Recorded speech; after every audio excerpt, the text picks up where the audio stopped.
আপনারা ইতিমধ্যে অনেকে যুবহাতি প্রকল্পের টাকা পেয়েছেন, আবার অনেকে এখনো টাকা পাননি কিংবা ঢোকেনি। তবে টাকা না ঢোকার পিছনে যদি কোনো ভুল থেকে থাকে, তবে সেটা সংশোধন কি করে করবেন?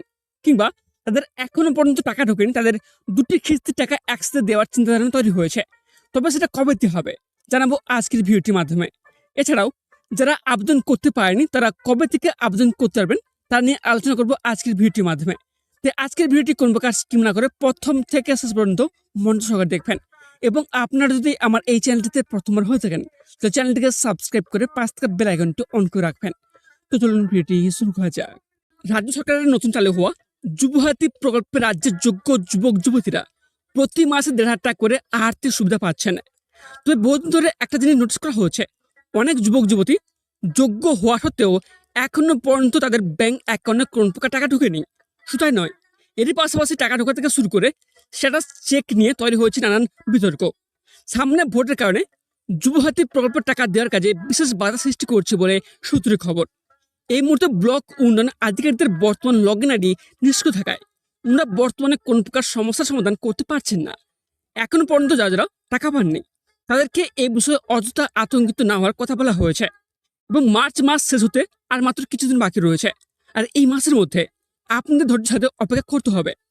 ইতিমধ্যে আপনি চাইলে jubhati.wb.government.in সরকারি ওয়েবসাইটে গিয়ে আপনাদের বর্তমান স্ট্যাটাস জানতে পারবেন এবং সেখানে আপনার স্পষ্ট জানতে পারবেন আপনার আবেদন গৃহীত হয়েছে কি হয়নি, কিংবা নতুন যাচাই চলছে, অনুমোদিত বা বাতিল, কি হয়েছে না হয়েছে আপনার সরকারি ওয়েবসাইটে ভিজিট করলে জানতে পারবেন। এর সাথে যদি কারোর আবেদনে ভুল থেকে থাকে বা বাতিল করা হয়ে থাকে, তাহলে সেক্ষেত্রে চিন্তার কোনো কারণ নাই, কেননা ভোট শেষ হলে পুনরায় ভুল সংশোধন করার সুযোগ পাবেন। এছাড়া বলা হয়েছে, যেভাবে অন্যান্য প্রকল্পে অনলাইন ট্র্যাকিং সিস্টেম থাকে, সেভাবে কিন্তু যুবহাতি প্রকল্পে অনলাইন ট্র্যাকিং সিস্টেম চালু করার চিন্তাধারণা রয়েছে, যার মাধ্যমে আপনারা অতি সহজেই বর্তমান স্থিতি জানতে পারবেন। এছাড়াও প্রায় ১ কোটি মানুষ ২১ থেকে ৪০ বছর বয়সী সকল যোগ্য ব্যক্তিরা এই প্রকল্পের আর্থিক সুযোগ সুবিধা পাবেন। এর সাথে আরো বেশ কিছু খুশির খবর রয়েছে। এর সাথে দৈত্য সুবিধা রয়েছে। কন্যাশ্রী, শিক্ষাশ্রী বা মেধাশ্রীর মতো অন্য সরকারি বৃত্তি পাওয়া সত্ত্বেও এই যুবতী প্রকল্পের সুযোগ সুবিধা পেতে কোনো আইনি জটিলতা থাকবে না। এছাড়াও এই মুহূর্তে আপনাদের জন্য বিশেষ একটি খুশির খবর রয়েছে।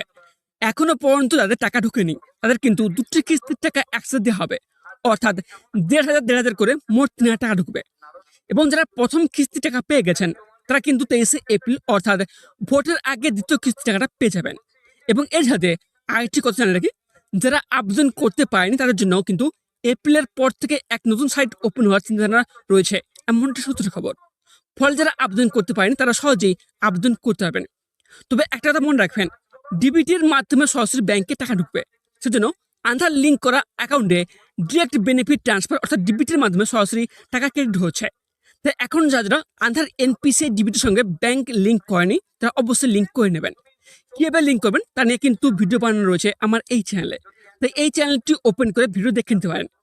আশা করি কোনো প্রকার অসুবিধা হবে না। যদি কোনো প্রকার প্রশ্ন থেকে থাকে, তাহলে অবশ্যই কমেন্ট বক্সে কমেন্ট করে জানাবেন।